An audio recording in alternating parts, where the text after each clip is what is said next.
Sir, emotional breakup भी क्या trigger करता है हार्ट अटैक को, और ये मेडिकली कैसे एक्सप्लेन करा गया है? हार्ट अटैक को नहीं, बट एक सिंड्रोम है जिसको बोलते हैं broken heart syndrome. Broken heart syndrome एक ऐसा सिंड्रोम है जिसमें कि इमोशनल ट्रिगर्स की वजह से हार्ट वीक हो जाता है। उसको बोलते हैं कार्डियोमायोपैथी, जिसके बारे में लोगों को पढ़ना चाहिए कि एक्सट्रीम्स ऑफ इमोशंस की वजह से भी हार्ट प्रॉब्लम्स हो सकती हैं। तो जब एक डॉक्टर और रोबोट साथ में ऑपरेट करते हैं तो एरर का चांस होता है? तो इसमें मैं और थोड़ा क्लैरिफाई करना चाहूँगा कि स्मार्ट वॉचेस, फिटनेस बैंड आजकल काफ़ी ट्रेंड में है, लोग काफ़ी यूज़ करते हैं। तो कुछ लोगों का कहना है कि ये डिटेक्ट कर लेते हैं early sign of heart attacks. ये बात सही है? क्या आप इसको सही मानते हैं? पार्टली सही है।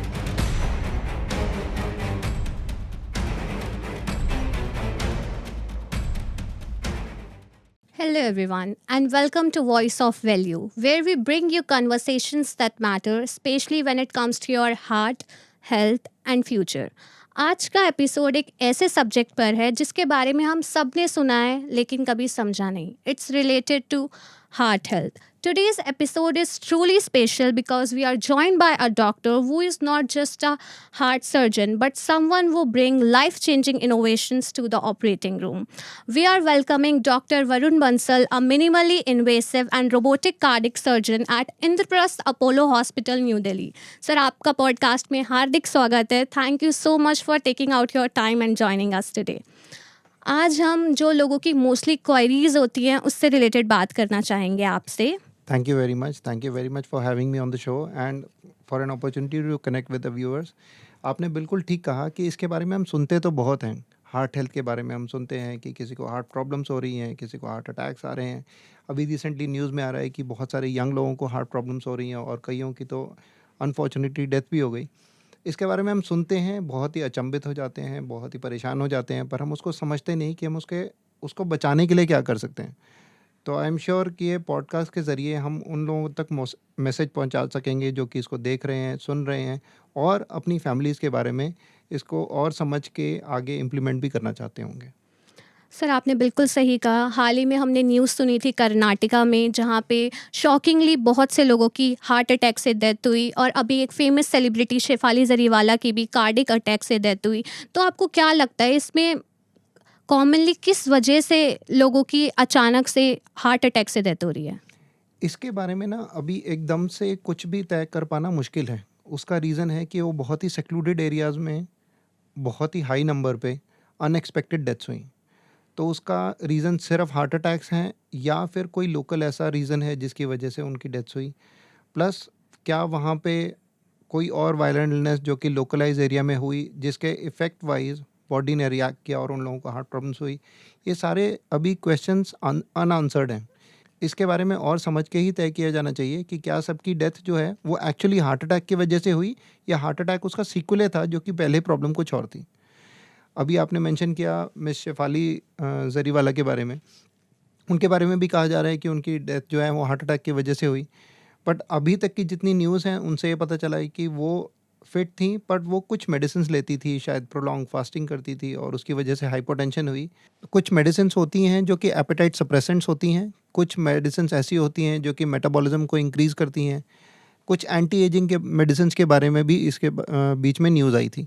तो ये सभी मेडिसिन्स अगर कोई लेता भी है तो उसको मेडिकल प्रैक्टिशनर की गाइडलाइंस के तहत ही लेना चाहिए, चाहे वो टैबलेट्स हैं, चाहे वो इंजेक्शंस हैं. तो ये जो मिस शेफाली जरीवाला की डेथ हुई, उसको कहना कि वो हार्ट अटैक की वजह से डेथ हुई, अभी ये पूरी तरह सही नहीं होगा. उसके भी कई सारे कारण होंगे जिसका एंड रिजल्ट हुआ कि उनको हार्ट प्रॉब्लम हुई और उनकी डेथ हो गई. तो इसीलिए ये समझना इम्पॉर्टेंट है कि हार्ट अटैक सिर्फ एक इवेंट नहीं है, एक सीक्वले है. सीक्वले मतलब एक के बाद दूसरा, दूसरे के बाद तीसरा, तीसरे के बाद चौथा इवेंट होता है जिसकी वजह से हार्ट प्रॉब्लम्स हो सकती हैं. किसी पेशेंट को पहले हार्ट प्रॉब्लम रही हो जो कि अनडायग्नोज हुई हो और बाद में उनको एक ऐसा इवेंट हो गया हो जिसकी वजह से उनको सडन डेथ हो गई हो. दूसरा, किसी पेशेंट को पहले ही कोमोर्बिडिटीज़ हैं, हाइपरटेंशन की शिकायत है, ब्लड प्रेशर की शिकायत है, स्मोकिंग करते हैं, टोबैको च्यू करते हैं, उनको हार्ट प्रॉब्लम होने के चांसेस ज़्यादा हैं. तीसरा, कि पहले से लेवल ऑफ एक्टिविटीज़ बहुत ही कम रही, सालों साल उन्होंने कोई एक्सरसाइज नहीं की और एकदम से सोचा कि आज हम ठीक होना चाहेंगे. वो ओवर एक्सरसाइज करने से भी हार्ट प्रॉब्लम्स प्रेसिपिटेट हो सकती हैं. उसके बाद हमारी जो लाइफस्टाइल्स हैं, लाइफस्टाइल फैक्टर्स बहुत ही इंपॉर्टेंट है इसको समझने के लिए कि हम अपने लाइफस्टाइल को किस तरीके से जी रहे हैं. आज से कई साल पहले यानी 1 या 2 दशक पहले फूड क्वालिटी भी ऐसी नहीं थी जो आज अवेलेबल है। आज हम उन्हीं क्रॉप से ज़्यादा उपज लेने की कोशिश कर रहे हैं, तो इसीलिए उनका जेनेटिक मेकअप भी चेंज हो रहा है और उनका असर हमारी बॉडी पे भी चेंज हो रहा है। तो ये बहुत सारे फैक्टर्स हैं जो कि एक के बाद एक, दूसरा, दूसरे के बाद तीसरा, तीसरा के बाद चौथा, विच जो लीड करते हैं कि हार्ट प्रॉब्लम्स हो जाएँ। हार्ट प्रॉब्लम आइसोलेटेड इवेंट्स नहीं है। सर, मैं आपकी बात से पूरी तरह से सहमत हूँ। मेरा अगला प्रश्न आपसे ये है कि स्मार्ट वॉचेस, फिटनेस बैंड आजकल काफ़ी ट्रेंड में है, लोग काफ़ी यूज़ करते हैं। तो कुछ लोगों का कहना है कि ये डिटेक्ट कर लेते हैं early sign of heart attack, smart watches and fitness band. ये बात सही है? क्या आप इसको सही मानते हैं? पार्टली सही है। उसका रीज़न है कि स्मार्ट वॉचेज़ आजकल ट्रैक कर रहे हैं कि आपकी एक्टिविटी कैसी है, हार्ट रेट ट्रैकिंग आ गई है उसके अंदर ब्लड प्रेशर मॉनिटरिंग आ गई है। तो कुछ चीज़ें जो कि पेशेंट्स को पहले नहीं पता होती थी, अब वो उनके सामने आने लगी हैं। इसका एक सीधा-साधा एग्जांपल है, कुछ महीने पहले एक 23 साल का लड़का, 23 ईयर ओल्ड गाय मेरे पास आया ओपीडी में विद द स्मार्ट वॉच। जो उसने बोला कि मेरे को बहुत तेज़ हार्ट रेट हो जाती है मेरी सर। उन्होंने मुझे बताया कि उनकी हार्ट रेट अराउंड 140 चली जाती है, जबकि वो कई बारी बैठे होते हैं। तो हमारे लिए अलार्मिंग था। अगर उन्होंने वो घड़ी नहीं पहनी होती तो उनको शायद वो पता भी नहीं चलता। पेशेंट को एडमिट किया गया, हमारे अपोलो हॉस्पिटल में एडमिट हुए, उनकी इन्वेस्टिगेशंस हुई, ईपी स्टडी हुई, इलेक्ट्रोफिजियोलॉजी स्टडी, जिसमें पाया गया कि उनको एट्रियल फिब्रिलेशन नाम से बीमारी है। साथ ही साथ उनका ट्रीटमेंट किया गया, जिसमें रेडियो फ्रिक्वेंसी एब्लेशन करते हैं। अपोलो हॉस्पिटल में एक्सपर्ट इलेक्ट्रोफिजियोलॉजिस्ट अवेलेबल हैं। तो साथ ही साथ रेडियो फ्रिक्वेंसी एब्लेशन करके उनका ट्रीटमेंट कंप्लीट हो गया, उनको उसके बाद दिक्कत ही नहीं हुई। बट अगर वो ये आइडेंटिफाई ही नहीं कर पाते तो ये एक फ्यूचर में इवेंट प्रेसिपिटेट कर सकता था, जब वो सडन कार्डियक डेथ की स्थिति में पहुंच सकते थे। तो इसीलिए स्मार्ट वॉचेज़ या जो स्मार्ट डिवाइसेस हैं, ये बहुत ही इंपॉर्टेंट हैं और तेज़ी से हमारी लाइफ में चेंजेस ला रहे हैं। सर, ये तो काफ़ी अच्छी बात है कि टेक्नोलॉजी अब हमारी इतनी हेल्प कर रही है। सर, काफ़ी बच्चे बहुत ज़्यादा स्क्रीन टाइम, बहुत ज़्यादा फ़ोन यूज़ करते हैं और एडिक्शन है एक सोशल मीडिया की तरफ। तो आपको लगता है इसका लिंक है कुछ हार्ट से रिलेटेड? स्क्रीन टाइम डेफिनेटली हमारे माइंड को अफेक्ट करता है और इनडायरेक्टली हमारे हार्ट को इफेक्ट करता है, क्योंकि स्क्रीन टाइम से हमारे माइंड में स्ट्रेस बढ़ता है। दूसरा, हमारी लेवल ऑफ एक्टिविटी कम हो जाती है। जो लोग बहुत देर स्क्रीन के सामने बैठे रहते हैं, वो आउटडोर एक्टिविटीज़ में कम एंगेज रहते हैं। स्ट्रेस प्लस सेडेंटरी लाइफस्टाइल, ये दोनों प्रेसिपिटेटिंग फैक्टर्स है कि उनको हार्ट प्रॉब्लम हो सकती है। इनडायरेक्टली कोई कोरिलेशन नहीं है। Okay sir. सर, डायबिटीज़ और जो बीपी वाले पेशेंट्स होते हैं, कहा जाता है कि उनमें ज़्यादा चांसेस हैं हार्ट अटैक के। क्या ये बात सच है? बहुत सारी स्टडीज़ इसके बारे में पब्लिश्ड हैं ऑलरेडी, जिसमें कि पॉजिटिव कोरिलेशन पाया गया है कि diabetics, hypertensives, smokers, tobacco chewers, इन सब में इंसिडेंस ऑफ हार्ट प्रॉब्लम ज़्यादा है when compare to normal population. Silent heart attack के भी काफ़ी केसेस आ रहे हैं, इंसान को पता भी नहीं चलता एंड सडनली कोलैप्स हो जाते हैं। तो हम इससे कुछ प्रिवेंट कैसे बच सकते हैं, या फिर ये क्यों हो रहा है साइलेंट हार्ट अटैक्स इतने? साइलेंट हार्ट अटैक, पहले तो आप समझें कि किसको कहा जाता है। साइलेंट हार्ट अटैक है कि पेशेंट को पता नहीं चला और उसको हार्ट अटैक हो चुका है। उसमें कोलैप्स होने वाली स्टेज नहीं आती है। अगर कोलैप्स हो जाएंगे तो वो साइलेंट नहीं रहेगा। तो साइलेंट हार्ट अटैक का मतलब है कि हार्ट अटैक हुआ पर किसी को पता नहीं चला। यूजुअली जो लोग डायबिटिक्स होते हैं, उनकी नर्व्स कमज़ोर हो जाती हैं, तो उनको छाती में दर्द नहीं होता। उनको या तो भारीपन होता है, या सांस फूलती है, या उनको ऐसा लगता है छाती में कुछ जकड़न हो रही है, ठंडे पसीने आते हैं। पर उनको ऐसा कुछ देर के लिए होता है, कुछ घंटों के लिए, और वो रेस्ट करें और फिर इम्प्रूव कर जाते हैं। तो वो जो एक साइलेंट इवेंट हुआ, जिसके बारे में बहुत अलार्म रेज नहीं हुआ, पर वो एक्चुअली हार्ट अटैक था, उसको बोलते हैं साइलेंट हार्ट अटैक। सर, अब हार्ट अटैक एक पहले कहा जाता था जो अमीर लोग होते हैं, रिच पर्सन्स की डिसीज़ हैं हार्ट अटैक, बट अब तो ये बहुत कॉमन हो चुकी है और कॉमन पीपल में ये ज़्यादा पाई जा रही है। ऐसा क्यों?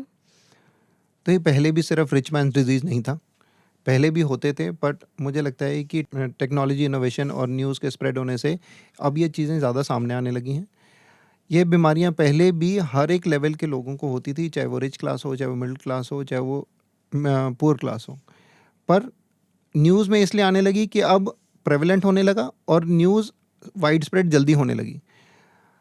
डेफिनेटली इंसिडेंस इसलिए बढ़ा है क्योंकि जो लाइफस्टाइल चेंजेस हैं, जो फूड हैबिट्स हैं, वो अब मिडिल क्लास में भी ऐसी होने लगी, जो कि पहले सिर्फ रिच क्लास को अवेलेबल थी। फूड अवेलेबिलिटी बढ़ गई है, डिस्पोजेबल इनकम्स बढ़ गए हैं। जैसे हम बचपन में, जब मुझे याद है आज से करीब 20 साल पहले की बात करी जाए, तो हम बाहर खाना खाने जाते थे और तब हम हेवी फूड या जंक फूड खाते थे। अब वो खाना हमारे घर में अवेलेबल है। पहले ये खाना जो होता था, हम महीने में 1 या 2 बार ही होते थे। किसी बच्चे की बर्थडे पार्टी होती थी तो we used to look forward to it कि आज हम बर्गर खाएँगे, चाउमीन खाएँगे, पास्ता खाएँगे, केक्स खाएँगे। बट अब ये disposable incomes and availability of food के चलते हमारे घरों में अवेलेबल हैं। तो उसकी ज़्यादा अवेलेबिलिटी के होने के कारण भी हमारी लाइफ़स्टाइल बिगड़ गया है। तो अब जो हम सोचते थे कि पहले सिर्फ रिच मैन्स डिजीज़ है ये, तो ये रिच क्लास, मिडिल क्लास या इवन पुअर क्लास के लिए भी ये एक चिंताजनक विषय है। आपने जैसे बोला डाइट और लाइफस्टाइल में काफ़ी चेंजेस आए हैं जिनकी वजह से ये हुआ है। तो हमें क्या चेंजेस लाने चाहिए जिससे हम इससे बच सकें? तो ये बहुत इम्पोर्टेंट क्वेश्चन है। जब हमने बात शुरू की थी तो हमने यही सोचा था कि लोग इसके वो समझ तो रहे हैं, जान तो रहे हैं, पर इसको समझ नहीं रहे। तो एग्जैक्टली। लाइफ़स्टाइल में जो चेंजेस हैं ना, वो हमारी लाइफ़स्टाइल के अंदर से ही निकल के आएँगे। हम बाहर की चेंजेस को किसी के ऊपर थोप नहीं सकते हैं। तो हमें ये समझना है कि हम जब भी कोई भी खाना खाएँ, अपनी प्लेट की तरफ देखें 10 सेकंड कि इसमें से क्या चीज़ हमें फ़ायदा कर सकती है और क्या चीज़ नुकसान। जो चीज़ नुकसान करनी है उसको हम थोड़ा हटा दें, कम खाएँ। हम ऐसा तो नहीं कर सकते जो घर पे बना खाना है वो खाएँ ही ना, तो उसको हम कम खाएँ। दूसरा, गाइडलाइंस के हिसाब से 30 मिनट हर रोज़ एक्सरसाइज की जानी चाहिए, बट मैंने उसको अपने ही मन से लोगों के समझने के लिए उसको 24 मिनट कर दिया। 24 मिनट ऐसे कि हर घंटे में 1 मिनट आप अपनी सेहत को देंगे तो आप हेल्दी रहेंगे। 1/60th ऑफ योर टाइम, कितना टाइम ना, हर घंटे में 59 मिनट आपके पास आएँ कुछ भी और करने के लिए। हर घंटे में सिर्फ 1 मिनट आपको एक्सरसाइज करनी है, तो पूरे दिन में 24 मिनट आपको एक्सरसाइज करनी है। आप उसी लाइफ़स्टाइल को फॉलो करते रहेंगे तो आप बहुत जल्दी ही एक्टिव लाइफ को रिगेन कर लेंगे और हेल्दी हार्ट हो जाएगा आपका। तीसरा, हर किसी को पता है कि स्मोकिंग नहीं करनी चाहिए। हर किसी को पता है कि तंबाकू जानलेवा है, बट फिर भी हम उसकी तरफ एक्टिव स्टेप्स नहीं उठाते हैं। हम सोचते हैं कि हाँ, कभी छोड़ देंगे। जो भी स्मोकर हैं वो उनसे कभी भी मैं अपने पेशेंट से बात करता हूँ, कहते हैं सर ट्राई कर रहा हूँ मैं अभी। उसके बारे में एक्टिव एफर्ट नहीं हो पाता है। तो लाइफ़स्टाइल चेंजेस हमारी लाइफ़स्टाइल के अंदर से ही निकल के आएंगे कि हम खाने में सिर्फ वो चीज़ें खाएं या फिर मेजॉरिटी वो चीज़ें खाएं जो हमें नुकसान ना करें। एक प्रोवर्ब मैंने बहुत पहले पढ़ा था जो मेरे दिमाग में स्टक कर गया कि every time we eat it is an opportunity to nourish our body. Exactly. हर बारी जब भी हम कुछ खाना खाते हैं तो हमारे पास वो मौका है कि हम अपनी बॉडी को फ़ायदा करें, पर हम क्या करते हैं, हम अपनी जीभ को फ़ायदा करने के चक्कर में अपनी बॉडी को नुकसान कर लेते हैं। मैं नहीं कह रहा हूँ कि खुश ना हो, पिज़्ज़ा ना खाएं, बर्गर ना खाएं, जंक फूड ना खाएं, बट उसकी फ्रीक्वेंसी और उसकी क्वांटिटी दोनों कम कर दें। यही लाइफस्टाइल चेंजेस हैं। हम खुश रहना बंद नहीं कर सकते। मैं खुद एक पंजाबी हूँ, मुझे पराठे खाने अच्छे लगते हैं, बट अगर मैं सोचूं कि मुझे हर रोज़ पराठे खाने हैं तो वो बॉडी को नुकसान करेंगे। अगर मैं हफ्ते 10 दिन में एक बारी 1 या 2 पराठे खा लूँगा तो वो बॉडी को नुकसान नहीं करेंगे। Happiness is also important. अगर हम स्ट्रेस्ड आउट रहें कि हमें फुल टाइम एक्सरसाइज ही करते रहना है, फिट रहना है, तो हम लीन एंड थिन तो शायद हो जाएंगे, पर हम खुश नहीं रह पाएंगे। तो लाइफस्टाइल चेंजेस जो हमारी लाइफ के अंदर से ही निकल के आएंगे। ऐसी स्लीप इज़ इम्पॉर्टेंट। 6 से 8 घंटे सोना हर रोज़ बहुत इंपॉर्टेंट है। हम कितना भी आगे दौड़ लेंगे, हम कितना भी आगे प्रोग्रेस करने की कोशिश करेंगे, अगर हम घर पे जाके या अपने रूम पे जाके चैन से सो नहीं सकते हैं, तो बाकी जो 16-18 घंटे हमने काम कर रहे हैं उसकी एफिशिएंसी हमारी कम हो जाएगी, आउटपुट कम हो जाएगी। बिल्कुल सर, आपने हमें ये समझाया कि बैलेंस बहुत इंपॉर्टेंट है हेल्थ में, लाइफ में, लाइफस्टाइल में, हर जगह। सर मेरा अगला क्वेश्चन ये है कि हम देखते हैं जिम में, रोड में बहुत लोग कोलैप्स हो जाते हैं, तो क्या आपको लगता है कि सीपीआर की ट्रेनिंग मैंडेटरी कर देनी चाहिए स्कूल और कॉलेज लेवल पे, और इसका क्या इम्पैक्ट आएगा सोसाइटी पे? सीपीआर की ट्रेनिंग जो है वो मैंडेटरी है मैडम। एक्चुअली प्रॉब्लम ये है कि हम लोगों को उसके बारे में पता ही नहीं है। तो सीपीआर की ट्रेनिंग ऑलरेडी एस्टैब्लिश्ड है। इसके बारे में बहुत सारी गाइडलाइंस हैं। World over cardiology societies, cardiothoracic surgeon societies ये प्रमोट करते हैं कि सीपीआर की ट्रेनिंग हर किसी को दी जानी चाहिए, इंक्लूडिंग स्कूल स्टूडेंट्स। जो भी बच्चा इतनी मैच्योरिटी रखता है, जो आइडेंटिफाई कर पाए कि उसके साथ के लोग एकदम से बेहोश हो गए या एकदम से गिर गए, उनके टीचर्स, उनके कोचेस, प्रॉब्लम किसी को भी आ सकती है। अगर वो ये आइडेंटिफाई कर सकते हैं कि इनको अभी इमरजेंसी केयर की ज़रूरत है, तो उस बच्चे को, उस जवान को, उस लड़की को, उस लड़के को, उस मिडिल एज पर्सन को, उस ओल्ड एज पर्सन को, हर किसी को सीपीआर आना चाहिए। और जब हम ये इंश्योर कर लेंगे कि हर कोई किसी को सीपीआर आता है, तो I am sure this world will be a safer place to live. इसका एक सिंपल क्वेश्चन है, अगर अभी मुझे कुछ हो जाएगा तो आप कितने कॉन्फिडेंट हैं कि आप सीपीआर कर पाएंगे? आई हैव नो आइडिया, क्योंकि हमें नहीं दी गई कॉलेज में या स्कूल में ट्रेनिंग। लैक करते हैं काफ़ी लोग, इग्नोर कर देते हैं कि कभी और, बट नहीं करना चाहिए। आई होप ये देखने के बाद काफ़ी स्कूल्स कॉलेज ये मैंडेटरी करें और इसकी ट्रेनिंग दी जाए। तो इस ट्रेनिंग में सिर्फ 6 महीने में 15 मिनट लगाने हैं, सिर्फ 15 मिनट की ट्रेनिंग है ये। अमेरिकन हार्ट एसोसिएशन के कोर्सेज हैं जो कि सिर्फ 1 दिन के होते हैं। 1 दिन अगर आप 1 साल में लगाएंगे तो आप BLS सर्टिफाइड हो जाएंगे। आपको ये सोचने की ज़रूरत नहीं पड़ेगी, कहीं पे भी, रोड पे, घर पे, मॉल में, स्कूल में, कॉलेज में, कहीं पे भी इमरजेंसी होगी तो आपको ये सोचने की ज़रूरत नहीं पड़ेगी कि मैं इमरजेंसी को कहाँ से बुलाऊं। पैनिक नहीं होगा। पैनिक नहीं होगा, आप खुद ही एम्पावर्ड फील करेंगे। तो हमने पिछले कुछ सालों में अपोलो हॉस्पिटल के साथ मिलके ये ड्राइव भी शुरू की कि हमने कई सारे स्कूल्स में जाके CPR सिखाया, कॉरपोरेट्स में जाके CPR सिखाया, मेजर कंपनीज में जाके स्कूल CPR सिखाया, कॉलेजेस में सिखाया। तो इससे लोग आगे बढ़ के आ भी रहे हैं और वो सीख भी रहे हैं। इसका एक और सिंपल तरीका है कि आप अपनी कंपनी, स्कूल, कॉलेज में BLS ट्रेंड लोगों को हायर कर लें ताकि वो लोग और लोगों को सिखाएं। ग्रेजुअली ऐसा हो जाएगा कि ये स्कूल करिकुलम में ही आ जाएगा कि हर किसी को CPR आने लगेगा। उससे incidences of sudden cardiac deaths बहुत कम हो जाएंगे। अगर टाइम पे CPR नहीं मिलेगा तो मोर देन 90% लोगों की डेथ हो सकती है, पर अगर टाइम पे CPR मिल जाएगा तो आप सोचें आप वो डेथ परसेंटेज को कितना कम कर सकते हैं। That was such a informative information sir. जैसे काफ़ी चेंजेस आ रहे हैं, इनोवेशंस आ रहे हैं, AI आ चुका है, तो आपको क्या लगता है कि 2030 तक कैसे हम ट्रीटमेंट को और कितनी आसानी से कर पाएंगे या क्या चेंजेस आ सकते हैं? आर्टिफिशियल इंटेलिजेंस हमारी लाइफ में हमारी सोच से भी ज़्यादा तेज़ी से आ रहा है। It is getting involve in our life faster than we can actually imagine. मैं एक रोबोटिक कार्डियक सर्जन हूँ। मेरी ट्रेनिंग हुई रोबोटिक सिस्टम्स पे और अब कई सालों से हम रोबोटिक कार्डियक सर्जरी कर रहे हैं। कन्वेंशनली हार्ट सर्जरी होती थी जिसमें छाती की हड्डी काटनी पड़ती थी, रोबोटिक टेक्नोलॉजी से वो काटने की ज़रूरत नहीं पड़ती। आर्टिफिशियल इंटेलिजेंस के इंटीग्रेट होने से हमें एक्चुअली ये समझ में आ रहा है कि पोर्ट्स कहाँ से डालने हैं, कितनी दूर डालने हैं, इंस्ट्रूमेंट्स कहाँ पे जाएंगे, ताकि हम जो काम कर सकते हैं उसको कितनी प्रिसीजन से कर सकें। वो ये भी गाइड करता है कि ये स्टेप नहीं लेना चाहिए कि इससे नुकसान होगा। ये सिर्फ एक पार्ट है सर्जरी का। आर्टिफिशियल इंटेलिजेंस हमें प्लानिंग में हेल्प करते हैं कि हम सर्जरी कैसे प्लान कर सकते हैं। 3D मॉडल रिकन्स्ट्रक्शंस हो जाते हैं कंजेनाइटल हार्ट डिफेक्ट्स का, कि किसी बच्चे को हार्ट प्रॉब्लम है, दिल में छेद है, कॉम्प्लेक्स कंजेनाइटल हार्ट डिजीज़ है, उसका 3D मॉडल जनरेट कर सकते हैं हम। उससे सर्जरी की प्लानिंग बिफोर सर्जरी कर सकते हैं, प्रैक्टिस की जा सकती है। फिर जब सर्जरी करनी हो तो उसमें कॉम्प्लिकेशंस बहुत ही कम हो जाएंगी, क्योंकि 1 आप प्रैक्टिस कर चुके हो, 2 आपकी प्लानिंग बहुत ही सटीक है, 3 ड्यूरिंग सर्जरी भी आपको एडवाइस मिल रही है, कॉन्टिन्यूस गाइडेंस मिल रही है, 4 जब हम रोबोटिक सिस्टम यूज़ करते हैं तो उसकी 10 गुना मैग्नीफिकेशन हो जाती है। जब हम हार्ट नस बाईपास ऑपरेशन करते हैं तो नसें जो हैं वो 1.5 से 2 मिलीमीटर की रहती हैं हमारे इंडियन से। वेस्ट में थोड़ी मोटी होती हैं, अराउंड 3 मिलीमीटर की। हमारी कोरोनरी आर्टरीज 1.5, 1.75, 2, मैक्सिमम 2.5, बहुत ही रेयरली हम देखते हैं कि 3 मिलीमीटर की आर्टरी है। 3 मिलीमीटर मतलब इतनी सी आर्टरी। अब इसको 10 टाइम्स मैग्नीफाई कर देंगे तो इतनी बड़ी दिखेगी। जब इतनी बड़ी आर्टरी दिखेगी तो उसके ऊपर सर्जरी करने में प्रिसीजन बढ़ जाएगी। तो रोबोटिक टेक्नोलॉजी तो कॉन्टिन्यूसली इवॉल्व हो ही रही है और ये सर्जन्स को एनेबल कर रही है कि वो कोई भी कॉम्प्लेक्स प्रोसीजर बहुत ही सिंप्लीफाइड तरीके से कर सकें।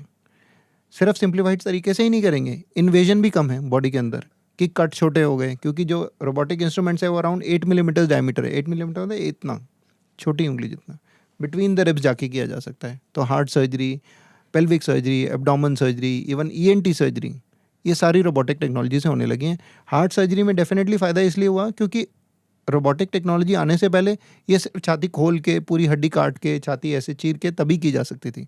रोबोटिक टेक्नोलॉजी से चेंज हो गया।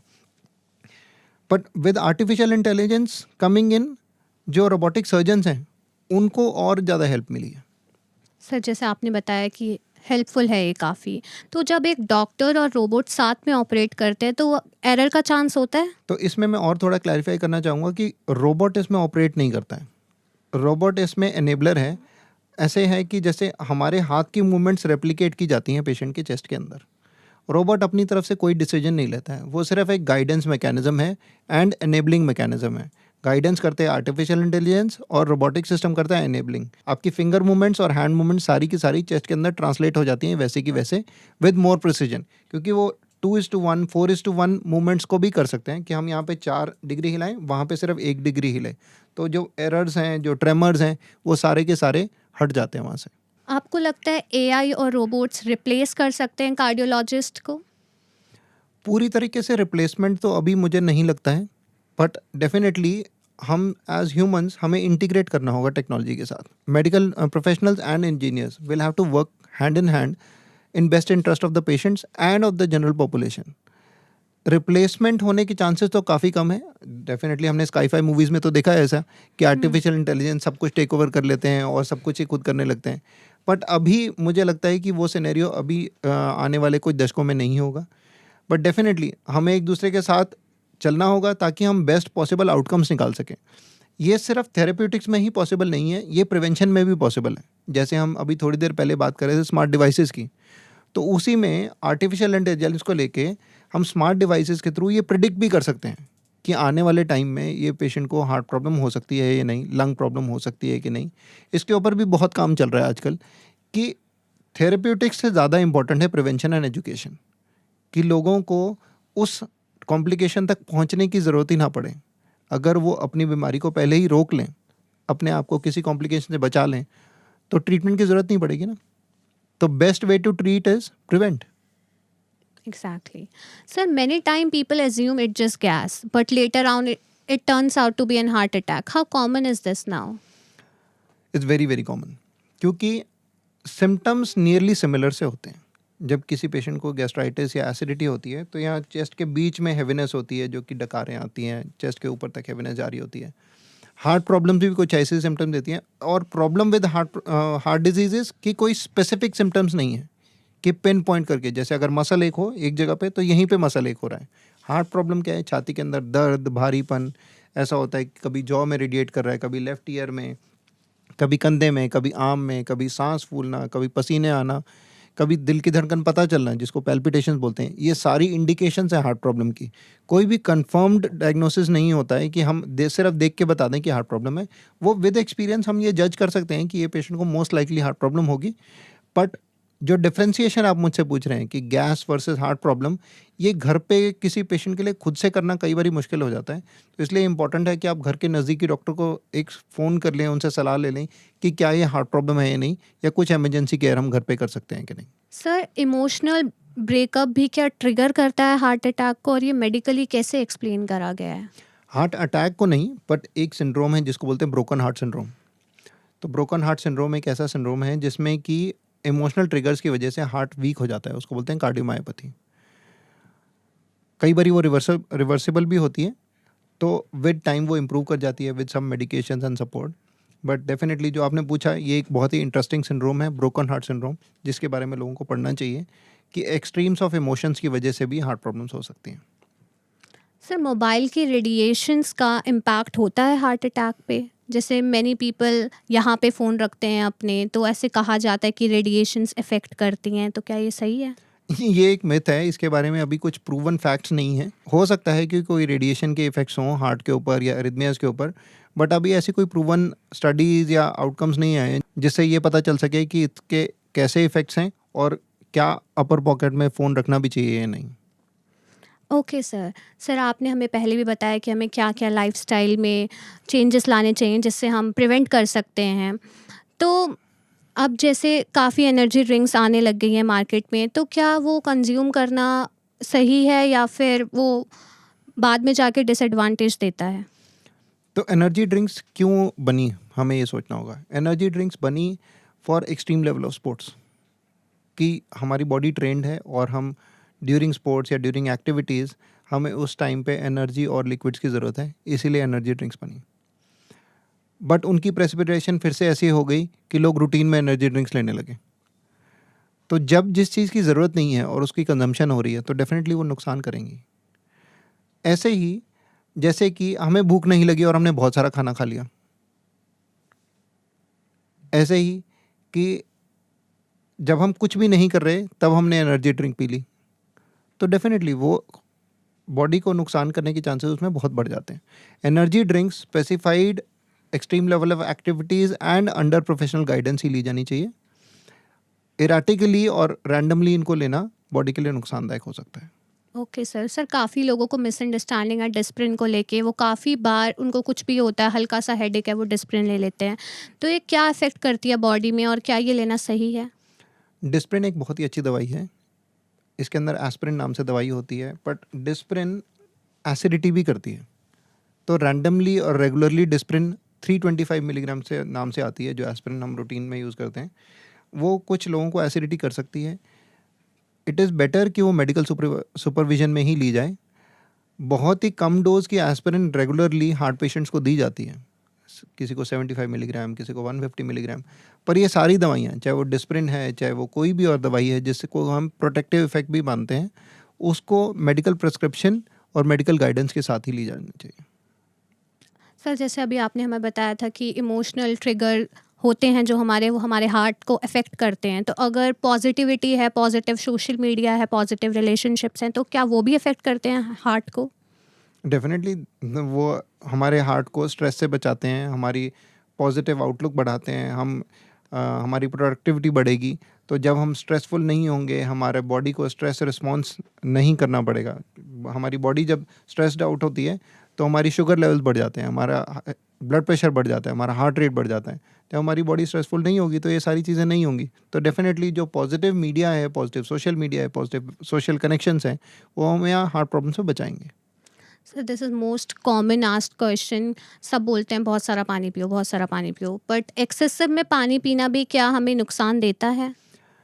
एक रीजनेबल अमाउंट ऑफ पानी बॉडी को फ़ायदा करता है, पर एक्सेसिव अमाउंट यानी कि साइकोजेनिक वाटर ड्रिंकिंग बॉडी को नुकसान कर सकता है, क्योंकि जितना ज़्यादा हम पानी पीते हैं उतना ही ज़्यादा यूरिन बनता है। उसकी वजह से बॉडी के अंदर इलेक्ट्रोलाइट इम्बैलेंस भी हो सकता है। जब यूरिन के साथ सोडियम और पोटेशियम लॉस होता है तो उसके साथ इलेक्ट्रोलाइट इम्बैलेंस हो सकता है। और जिन लोगों को हार्ट प्रॉब्लम है, जिनका हार्ट वीक है, चाहे वो माइल्ड डिसफंक्शन हो, चाहे वो मॉडरेट या फिर सीवियर हार्ट फेलियर, उन लोगों के लिए ज़्यादा पानी पीना कई बार नुकसानदायक भी हो जाता है। उनके अंदर वाटर रिटेंशन की वजह से हार्ट को पंप ज़्यादा करना पड़ता है और वो हार्ट फेल भी करा सकता है। तो इसीलिए वाटर इनटेक एडिक्वेट होना चाहिए।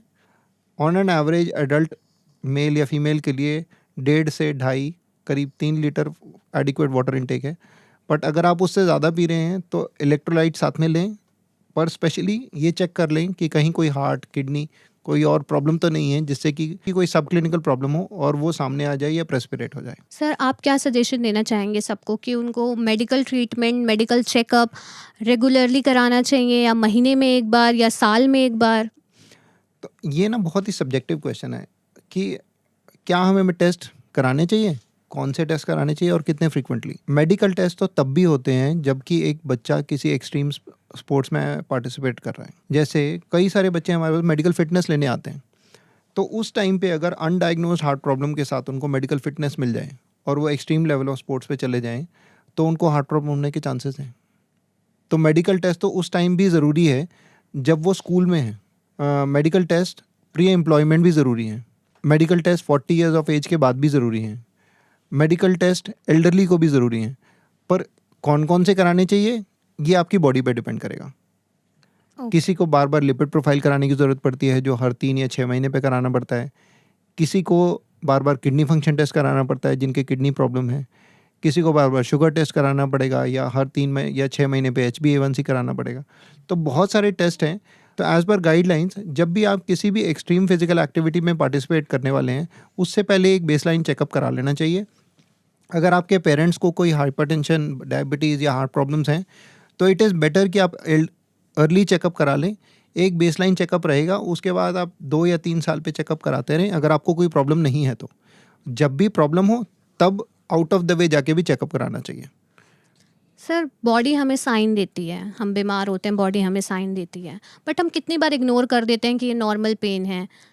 कभी कभी हार्ट में भी पेन होता है, हमें लगता है गैस है, नॉर्मल पेन है। तो कब हमें एक्चुअली में पता चलता है कि नहीं ये नॉर्मल पेन नहीं है, ये उससे ज़्यादा है, और कब हमें स्टेप लेना पड़ता है उससे रिलेटेड?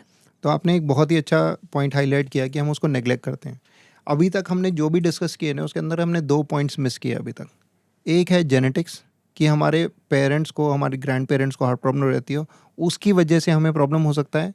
बट इससे भी ज़्यादा इंपॉर्टेंट है नेग्लेक्टिंग हेल्थ। किसी भी हेल्थ को, हार्ट हेल्थ को, लिवर हेल्थ को, पेट एब्डोमेन हेल्थ को नेग्लेक्ट कर रहे हैं। अगर हमें कोई प्रॉब्लम हो रही है और हमने उसको हाईलाइट नहीं किया तो ये हमारी गलती है। हम कुछ भी करें, हम बिल्कुल फिट हैं, पर हमें कोई प्रॉब्लम हो रही है, हमने किसी को नहीं बताया। आपने बहुत सारे लोगों को देखा होगा, एक क्लासिकल एग्जांपल थे, अभी कुछ साल पहले एक सेलिब्रिटी थे, फिल्म स्टार, जो कि परफॉर्म करते हैं उनको चेस्ट डिस्कम्फर्ट हो रहा था, बट समहाउ ही realise that it was not a heart problem, but वो कोलैप्स कर गए। तो नेग्लेक्टिंग हेल्थ एक मेजर प्रॉब्लम है, जबकि हमें प्रॉब्लम हो रही होती है पर हम किसी को नहीं बताते। हमें डर होता है कि हमारा बॉस क्या सोचेगा, हमें डर होता है हमारे परिवारजन क्या सोचेंगे, हमें डर होता है हमारी फाइनेंशियल कंडीशन कैसी है, हमें डर लगता है कि हमारे बाकी सब काम छूट जाएंगे अगर हम चेकअप कराने चले गए तो उस डर से बाहर निकलना बहुत इंपॉर्टेंट है कि अगर हमें आज प्रॉब्लम है और उसको हम आज ही चेकअप करा के ट्रीट कर लें तो ये पॉसिबल है कि हम इसकी कॉम्प्लिकेशन से बच जाएंगे। Yes sir, I agree with you. Sir, आजकल जो टेक्नोलॉजीज़ हैं, ईसीजी, एंजियोग्राफी, तो हार्ट डिसीज़ को वो पहले ही पहचान लेती हैं? ईसीजी, एकोकार्डियोग्राफी, एंजियोग्राफी, ये तीनों चीज़ें बिल्कुल अलग अलग हैं। तो जब मैं किसी से बात करता हूँ जिनको कि एक्चुअल एनाटॉमी और फिजियोलॉजी के बारे में नहीं पता, तो मैं उनको बताता हूँ कि हार्ट हमारे इस कमरे की तरह है। इसमें दीवारें हैं, दीवारों के अंदर पाइपलाइंस हैं और इलेक्ट्रिकल सर्किट हैं। तो दीवारें हैं हमारे हार्ट की वॉल्स, उसके अंदर पाइपलाइंस हैं उसकी अपनी ब्लड सप्लाई, और इलेक्ट्रिकल सर्किट है हार्ट का ही अपना इलेक्ट्रिकल सर्किट। तो ईसीजी देखती है हमारे हार्ट का इलेक्ट्रिकल सर्किट, एकोकार्डियोग्राफी देखती है हमारे हार्ट की दीवारें और उसका फंक्शन और फ्लो डायनामिक्स, और एंजियोग्राफी देखती है जो हमारे हार्ट की नसें हैं उनके अंदर ब्लड फ्लो। तीनों ही चीज़ें बिल्कुल अलग अलग हैं, तीनों ही चीज़ें हार्ट को अलग अलग नज़रिए से देखते हैं, और तीनों का ही जो आउटकम है और इन्फ्लुएंस है वो अलग है। कि ईसीजी में हम देखते हैं कि हार्ट रेगुलर चल रहा है कि नहीं। अगर इर्रेगुलर चल रहा है, मतलब या तो स्लो चल रहा है, तेज़ चल रहा है, ढक ढक ढक की जगह इर्रेगुलर हार्ट बीट आती है, तो उसको बोलते हैं एरिथमिया। ईसीजी और हॉल्टर मॉनिटरिंग उसके टेस्ट हैं। एकोकार्डियोग्राफी में हम देखते हैं कि हार्ट फंक्शन नॉर्मल है कि नहीं, वैल्व्स नॉर्मल हैं कि नहीं, हार्ट के प्रेशर्स कैसे हैं, ब्लड फ्लो ठीक चल रहा है कि नहीं। तो ये उसकी स्टडी है। अगर किसी को हार्ट वैल्व प्रॉब्लम है तो उसका डायग्नोसिस एकोकार्डियोग्राफी से किया जा सकता है। अगर किसी को पहले हार्ट अटैक हो चुका है, उसका हार्ट कमज़ोर है, तो उसका डायग्नोसिस एकोकार्डियोग्राफी से किया जा सकता है। एंजियोग्राफी से ये पता चलता है कि हमारे हार्ट की नसों में ब्लॉकेज है कि नहीं है, उनके अंदर ब्लड फ्लो कैसे चल रहा है, उनकी एक्चुअल या नॉर्मल एनाटॉमी कैसी है। तो ये तीनों अलग अलग टेस्ट हैं, तीनों टेस्ट की अलग अलग इंडिकेशन भी हैं। क्या ये टेस्ट हर किसी को कराने चाहिए? जवाब है नहीं। एंजियोग्राफी आजकल सीटी एंजियोग्राफी के तरीके में भी उपलब्ध हैं। बहुत सारे हॉस्पिटल्स में, आई एम श्योर मेजॉरिटी हॉस्पिटल में सीटी एंजियोग्राफी आजकल अवेलेबल है, जिसमें डे केयर टेस्ट है। आप सुबह जाएँ, 2 घंटे में सीटी एंजियोग्राफी करा के आ जाएँ, जो कि स्क्रीनिंग टेस्ट है, जिससे ये पता चल सकता है कि हार्ट की नसों में कितनी ब्लॉकेज है, कितनी डिपोजिशन है। पर ये इसको स्क्रीनिंग टेस्ट की तरह नहीं ले, ये डायग्नोस्टिक टेस्ट नहीं है। डायग्नोस्टिक टेस्ट कन्वेंशनल एंजियोग्राफी है, जिसमें एडमिट होके हाथ से नस डाल के या ग्रोइन से नस डाल के वो एंजियोग्राफी की जाती है। सर, जैसे आपने कहा हर किसी को ये टेस्ट लेने की ज़रूरत नहीं है, तो अगर किसी के फैमिली की हिस्ट्री है हार्ट अटैक्स की, तो क्या उनको लेना इम्पॉर्टेंट है? जिनको हार्ट अटैक्स की और हार्ट डिजीज़ की हिस्ट्री है, उनके लिए ज़्यादा ज़रूरी है कि वो अपने ऊपर ध्यान दें, अपने लाइफ़स्टाइल पे ध्यान दें, और अगर कोई प्रॉब्लम आती है तब वो चेकअप जल्दी करा लें। ऐसा ज़रूरी नहीं है कि पेरेंट्स को हार्ट प्रॉब्लम है और वो 40 के बाद या 30 ईयर्स ऑफ एज के बाद अपने टेस्ट ही कराते रहें। पर वो अपने आप पर ध्यान दें, और कोई उनको प्रॉब्लम आए तो वो जल्दी चेकअप करा लें, क्योंकि उनको फैमिली हिस्ट्री है। सर, आपने अभी तक आपका सबसे मोस्ट चैलेंजिंग केस कौन-सा रहा और आपने उसको कैसे हैंडल करा? मैं एक कार्डियक सर्जन हूँ, तो कार्डियक सर्जरी अपने आप में एक कॉम्प्लेक्स प्रॉब्लम है। जब भी पेशेंट आते हैं तो उनको ऑलरेडी पता होता है कि उनको हार्ट प्रॉब्लम है, चाहे वो हार्ट की नसों में ब्लॉकेज हो, चाहे वैल्व लीकेज, वैल्व टाइट हो, जिसको वैल्व स्टेनोसिस बोलते हैं, चाहे उनके दिल में छेद हो, चाहे उनको स्ट्रक्चरल हार्ट प्रॉब्लम हो जिसमें कि हार्ट की दीवारें टेढ़ी मेढ़ी जुड़ गई बचपन से ही, या फिर एक एओर्टिक वैल्व डिजीज़ और असेंडिंग एओर्टा डिजीज़ होता है। उन पेशेंट्स को पहले ही पता होता है कि उनको हार्ट प्रॉब्लम है। हार्ट सर्जन के पास डायरेक्टली बहुत कम लोग आते हैं कि उनको पता ही नहीं है और वो डायग्नोसिस के लिए हार्ट सर्जन के पास आ गए। तो ऐसा मैं एक कोई स्पेसिफिक केस के बारे में बात नहीं करूँगा, बट मेरे लिए ज़्यादा से ज़्यादा चैलेंजिंग जो हम बात करें वो ये होता है कि पेशेंट को रियलाइज़ कराना कि उनको हार्ट प्रॉब्लम है। पेशेंट डायग्नोसिस लेके आते हैं, पर कई बारी वो हमारे पास आते हैं जानने कि सर क्या ये एक्चुअली है, क्या इसकी ट्रीटमेंट हमें करानी चाहिए, या ये सिर्फ हम तो इतने सालों से ठीक थे और एकदम से ये कैसे हो गया। तो सबसे बड़ा चैलेंज हमारे पास पेशेंट की ट्रीटमेंट नहीं होता, हमारे पास सबसे बड़ा चैलेंज पेशेंट की काउंसलिंग होता है। Failure to accept, failure to understand या फेलियर टू रियलाइज, तीनों एक ही चीज़ है कि पेशेंट्स इस चीज़ को एक्सेप्ट नहीं कर पाते कि उनको इतनी प्रॉब्लम है, अब उनको हार्ट सर्जरी करानी पड़ेगी। बहुत सारे लोग स्टेंटिंग बहुत इजीली करा लेते हैं, उनको लगता है ये मॉर्बिडिटी कम है कि उसके अंदर हॉस्पिटल के अंदर ज़्यादा देर नहीं रहना पड़ेगा, बॉडी के अंदर कट ज़्यादा नहीं होते, जल्दी अपनी लाइफ में चले जाते हैं। पर हार्ट सर्जरी कराने से बहुत लोग डरते हैं क्योंकि उनको लगता है कट बड़ा है, हॉस्पिटल में ज़्यादा दिन तक रहना पड़ेगा। बट इसके चलते अब ये जो न्यूअर टेक्नोलॉजीज़ हैं, यानी robotic cardiac surgery integrating with artificial intelligence, ये उस चीज़ का भी आंसर है कि अब लोगों को डर कम लगने लगता है। बट फिर भी सबसे ज़्यादा चैलेंज जो हमारे पास आता है वो पेशेंट काउंसलिंग में आता है, ट्रीटमेंट में ज़्यादा नहीं आता। सर, आपके इतने एक्सपीरियंसेस रहे हैं, आप अपने यंगर सेल्फ को क्या एक पीस ऑफ एडवाइस देना चाहेंगे कि जब आपने ये जर्नी शुरू करी थी, आपको काफ़ी चैलेंजेस आए होंगे, काफ़ी आपने मुश्किलों का सामना करा होगा, तो अब आप अपने यंगर सेल्फ को आज के टाइम में, आज आप इस मुकाम पे हैं, आप आज के टाइम पे अपने यंगर सेल्फ को क्या एडवाइस देना चाहेंगे? मैं तो अभी खुद ही यंग हूँ और मुझे लगता है कि मेरी जर्नी अभी खुद ही काफ़ी बची है। बट एज़ पर गाइडेंस जो कि स्टूडेंट्स अभी मेडिसिन करियर को शुरू कर रहे हैं, तो मेरी उनसे ना कि राय बल्कि उनके लिए रिक्वेस्ट है कि वो हिम्मत नहीं हारें। मेडिसिन करियर एक ऐसा करियर है जिसमें बहुत सारी लाइफ को इम्पैक्ट किया जा सकता है, उनको पॉजिटिव दिशा की तरफ लेके जाया जा सकता है, उनकी मिज़री ख़त्म की जा सकती है। तो इसीलिए ज़रूरी है कि वो गिव अप ना करें। मेडिसिन करियर रिवॉर्डिंग करियर है जिसमें कि पेशेंट का फेथ, पेशेंट की ट्रीटमेंट आपके लिए सबसे बड़ा रिवॉर्ड है।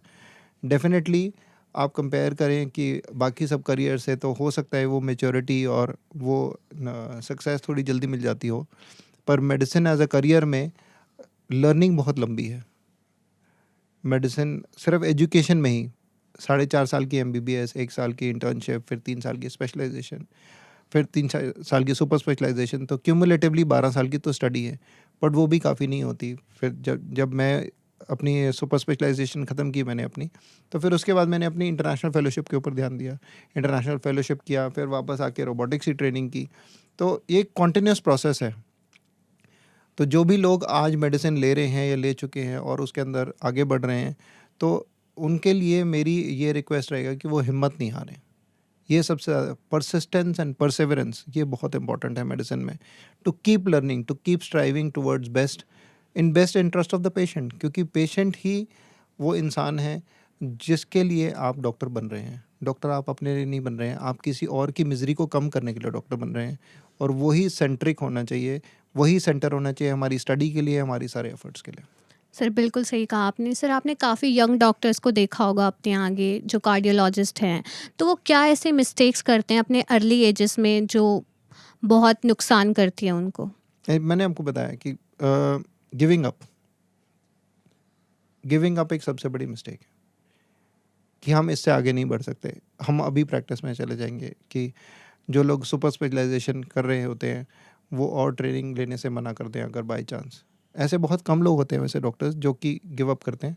बट फिर भी अगर हम बात करें कि मिस्टेक्स की, तो सबसे बड़ी मिस्टेक यही है, गिविंग अप। सर, आप का इतना एक्सपीरियंस है तो काफ़ी लोग आपको मिलते होंगे, आपके फैमिली मेम्बर्स, पेशेंट्स, तो सबसे ज़्यादा आपसे क्या क्वेश्चन पूछा गया है कार्डियोलॉजिस्ट से रिलेटेड? डॉक्टर्स की एक प्रॉब्लम है कि वहाँ जहाँ पे भी जाते हैं उनसे मेडिसिन क्वेश्चन ही पूछे जाते हैं। उनसे यही पूछे जाते हैं कि हमें ये बीमारी है, इसका इलाज क्या है, या हम अपने आप को कैसे बचाएं, या कैसे हमारे कौन से टेस्ट कराएं। बहुत सारे लोग हमारे पास, चाहे वो रिलेटिव्स हैं चाहे वो फ्रेंड्स हैं, अपनी टेस्ट रिपोर्ट साथ में लेके आते हैं, वो दिखाने के लिए कि हमारे टेस्ट देख लो और हमें बताओ कि कुछ मेडिसिन की ज़रूरत है कि नहीं है।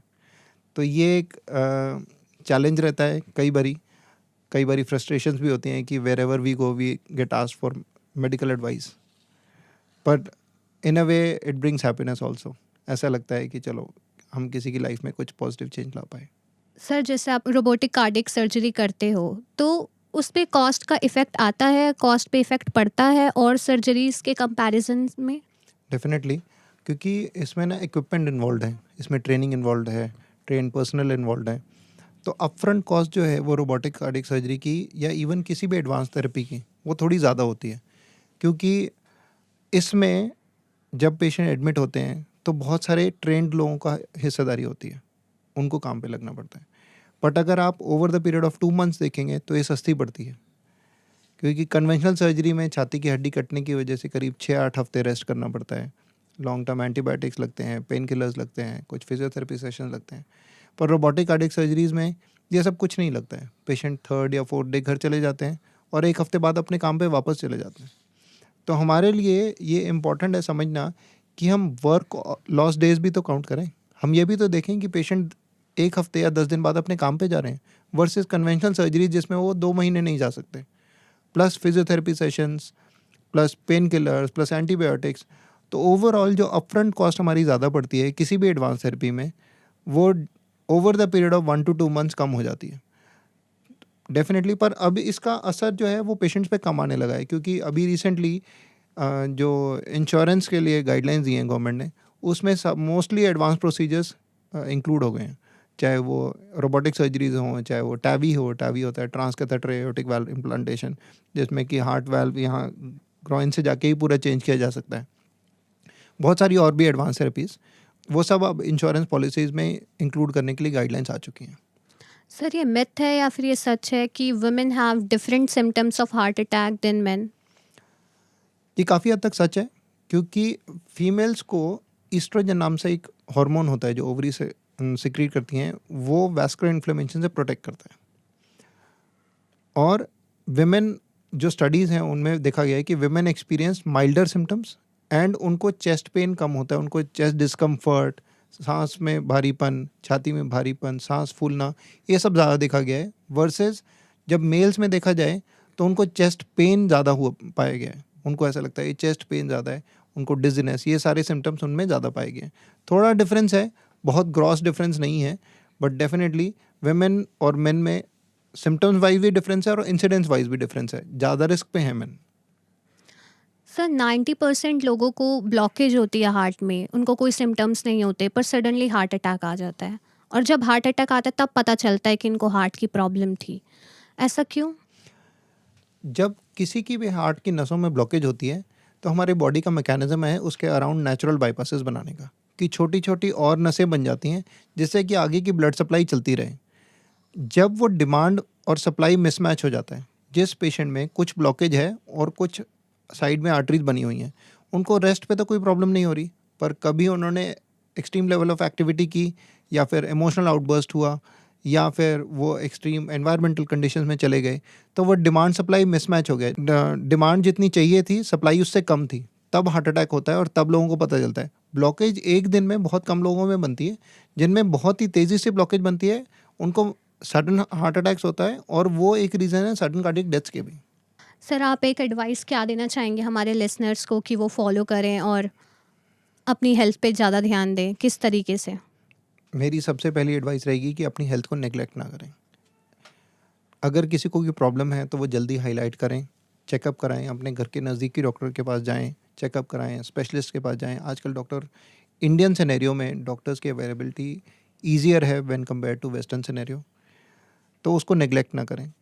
सेकंड, हम सब जो भी समझते हैं उसको इम्प्लाई भी करें।